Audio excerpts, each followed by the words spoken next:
You know that moment when the air in the room turns thick, like it's holding its breath, waiting for everything to shatter?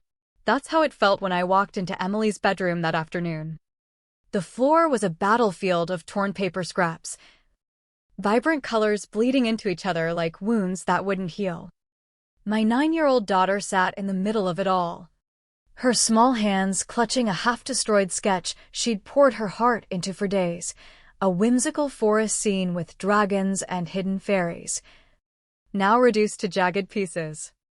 Her shoulders heaved with silent sobs, the kind that come from deep inside, where words can't reach. "Emily," I whispered, my voice barely cutting through the haze. "What are you doing?" "Sweetheart." She looked up, her eyes swollen and rimmed with red, lashes stuck together from tears she'd tried to hide. "I'm fixing it." "Mom," she murmured, her voice so fragile it could break glass. Fixing me. That single word hit like a freight train, stealing the breath from my lungs. I knelt beside her, my knees sinking into the mess of crayons and markers that littered her space.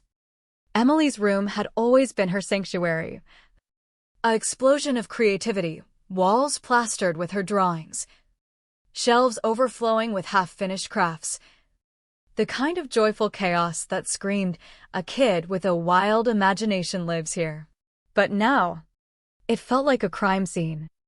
She fumbled for her phone, her fingers trembling as she handed it over. "I didn't want you to see," she said, her lip quivering. "But you have to know. I took it." And there it was, a photo of us from just last week. Me, Sarah, laughing as I helped her with a new painting, a smudge of blue on her cheek matching the one on mine. Behind us, the usual array of art supplies, nothing out of the ordinary. But the caption beneath it? "Some folks just aren't cut out to be parents." Posted by my mother-in-law, Karen. Right there on Facebook and in the family group chat for everyone to see. Emily's voice cracked as she pointed. "Grandma put it up. Cousin Sophie sent it to me. She said Grandma's trying to warn people." "Warn them? About what?" My stomach twisted as Emily's eyes filled again. "About me." I scrolled, each comment landing like a punch to the gut. Michael's sister, Jennifer, chimed in first. "This is straight up alarming. Something's off with Emily. No kid's space should look like that. Aunt Linda, she seems unhinged in this shot. Those eyes, has she been evaluated? Uncle Greg, that girl's got problems. This mess isn't normal. Kids like this end up with real issues. Cousin Rachel, is she on meds? My buddy's kid acted just like this before the diagnosis. Some distant relative I'd met once at a barbecue. This ain't right. I'd be concerned if that was my grandkid." And Jennifer again. "Poor kids, basically feral. No boundaries. No order. What did you expect?" Then Karen herself, "I've offered help. But Sarah won't face it. That room's always a disaster. It's not healthy. Something's wrong with her. Not, she's got an artist's soul. Not, kids are messy dreamers. Just something's wrong with her." Emily buried her face in her hands. "They think I'm broken. Mom." And then, the knife twist, "Grandma said you shouldn't have kids. But I'm your kid. So she wishes you didn't have me." She said it so matter-of-factly, like she'd pieced together a puzzle that explained her whole world. I pulled her close, feeling her tiny frame shake against mine. "Emily, listen to me," I said, forcing my voice to stay even though rage boiled inside. "There's nothing broken about you. Not a single thing." But her eyes told me she didn't believe it. Not yet. She reached for another drawing, one of her favorites, a cell portrait with wings, and I stopped her hand. "Why are you destroying your art?" Her answer came in a whisper. "If I stop making messes, maybe they'll stop hating me." In that instant, the world narrowed to a pinpoint of fury. These weren't just words, they were weapons, carving into my child's heart. The phone buzzed again, another ping from the family chat. "Michael's dad. Robert, Kids don't behave this way unless there's an underlying issue. And Sarah just encourages it. Some uncle. This screams for intervention. That environment's toxic. Another relative explains her quirks. I figured it was lack of discipline. But it's deeper. Then, the typing bubble. Michael is typing. Emily's head snapped up. Dad. I nodded. My heart pounding. Michael avoided conflict like it was a live wire. His default was silence. The kind bred from years of tiptoeing around his family's sharp edges. If he was jumping in, it meant something had finally snapped. We watched those dots dance. Stop. Dance again. Emily leaned into me. Her breath shallow. But then, nothing. The bubble vanished. No message. Just emptiness. And my daughter trying not to crumble. To grasp how a grandmother could publicly dissect her own flesh and blood. You have to peel back the layers on Karen.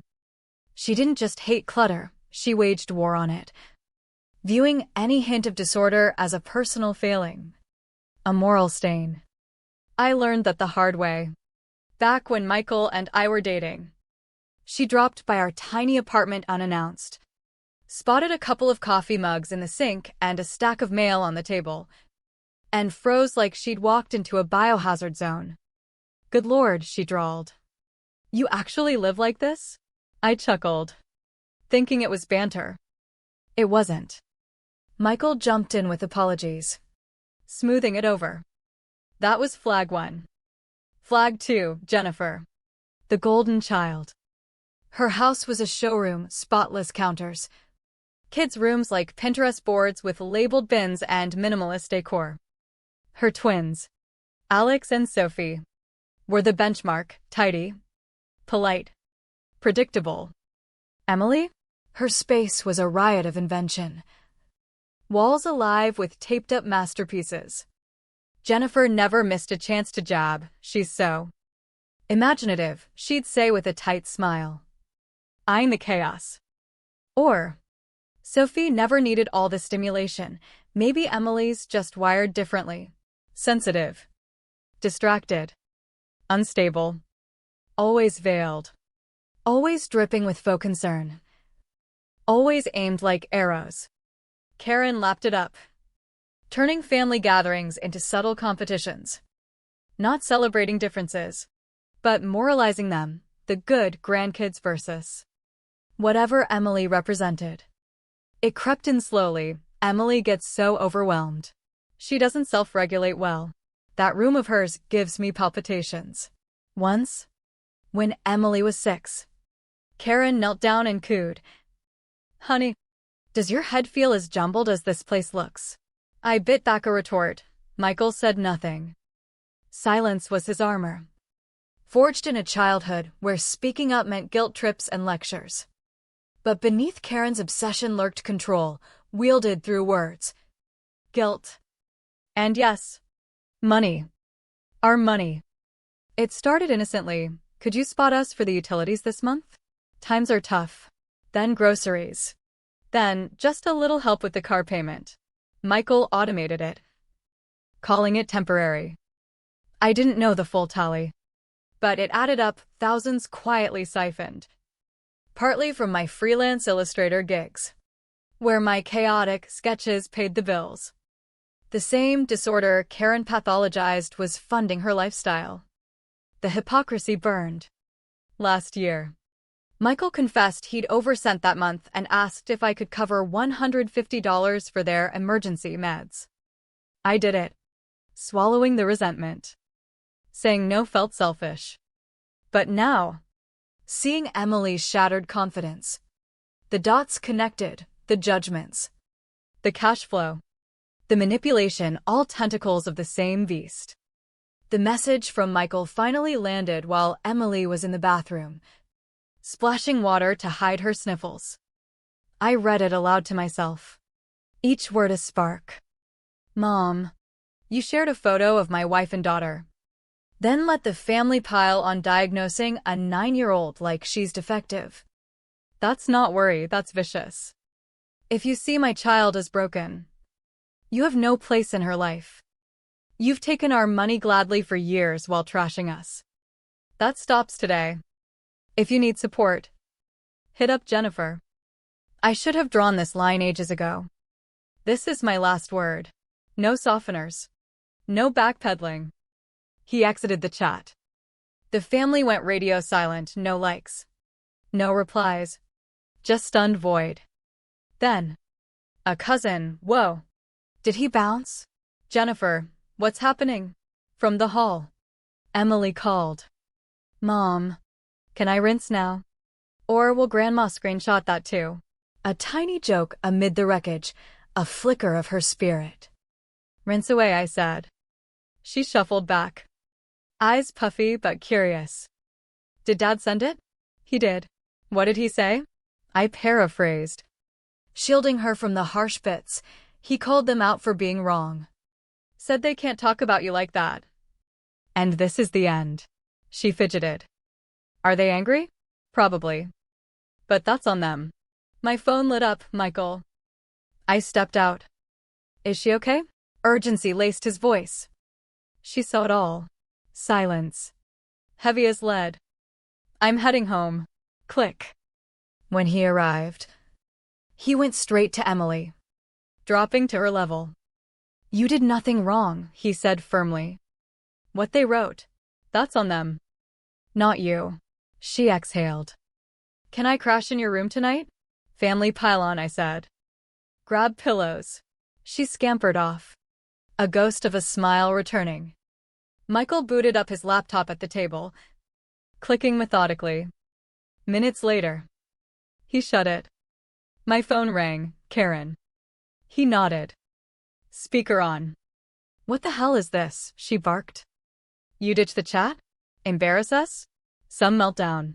Not a meltdown, Michael replied. Steel in his tone. You're overreacting. Stress got to you. Sarah's poisoning, stop. Flat. Final. Robert in the background, UOS. Boy. We raised you. I paid that debt tenfold. Karen, you'll cover the insurance next week. And Dad's card. No. Pause. Electric. What do you mean? No. I'm done funding you. Brittle laugh from her. Once you snap out of it, this is me snapped in. You're abandoning family. You abandoned us first with that post. She went quiet. We'll talk when you're rational. No. We won't. He hung up. From the hall, Dad. Fluffy pillow or firm? His face softened. Your choice. To me. Low, this ain't finished. Not after what they pulled. I nodded. The weight settling. 2 days later. Karen escalated. Like a cornered animal lashing out. She posted in the local Oak Ridge community parents group, thousands of eyes, neighbors, teachers, PTA sharks. Same photo. New spin, I hate sharing this.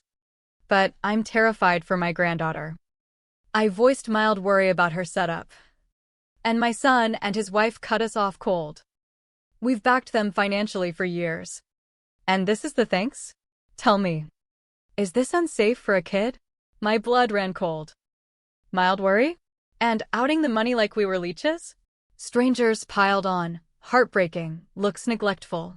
Parents get touchy when called out. Jennifer. Of course, you did right. Mom. Just concerned for Emily. Karen rewriting history. Fishing for sympathy. Jennifer fanning flames. Enough. I captured screens. Texted Michael, your mom's at it again. He bolted home. Show me. He read. Jaw locked. She chose the wrong fiction. Instead of exploding, he commented surgically, Mom. Knock it off. You didn't voice worry, you shamed Emily publicly. Egged on diagnoses. Used her image without consent. And backed us? I've wired you $28,750 over 4 years. This is my final fact check. No more posts about our daughter. He attached the original thread screenshots, the raw venom calling Emily feral. Off. Unstable. The tide turned like a flash flood. Comments flipped. Wait. That's not concern, that's bullying. Posting to humiliate a child? Low. Context matters. This is messed up. Jennifer, out of context, we were kidding. Replies, kidding about medicating a kid? Gross. Karen, Michael's lying. Sarah twisted him against us. We'll pursue legal visitation. Michael snorted. Yeah. Show the judge your unstable rants. Brilliant. The thread died. Karen's rep in tatters. By evening, the doorbell chimed. Emily sketched on the couch. We tensed. Michael cracked the door. Karen and Robert. Faces thunderous.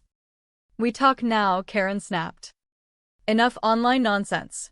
You humiliated Emily. I posted out of fear. Instead of gratitude. You ghost us. You're unhinged. You lied again. Twisted again. Dragged her in again. Robert, you owe respect. I owe nothing. Karen cracked. Evan, wait. Michael, you're picking her over blood. Yes. Long overdue. Door shut. Quiet click. Seismic shift. 6 months on. The quiet holds like a fortress. No calls from Karen or Robert. Jennifer tried. Mom and Dad want the transfers back on. Michael, your turn. Click. Word from the Oak Ridge Whisper Network. Karen's post boomeranged. Shunned at events. Solo at fundraisers. They downsized, sold the house. Squeezed into a condo miles out. Choices have costs. Us? Freed. That money stays home. Emily's first beach trip. More visits to my folks. Her art thrives. She dreams of galleries. I'm an artist already, she says. I agree. The scars linger, Emily's hesitation before sharing drawings. Michael's occasional shadowed eyes, but we've rebuilt on truth. Betrayal's price? Steep. But worth every penny for the peace.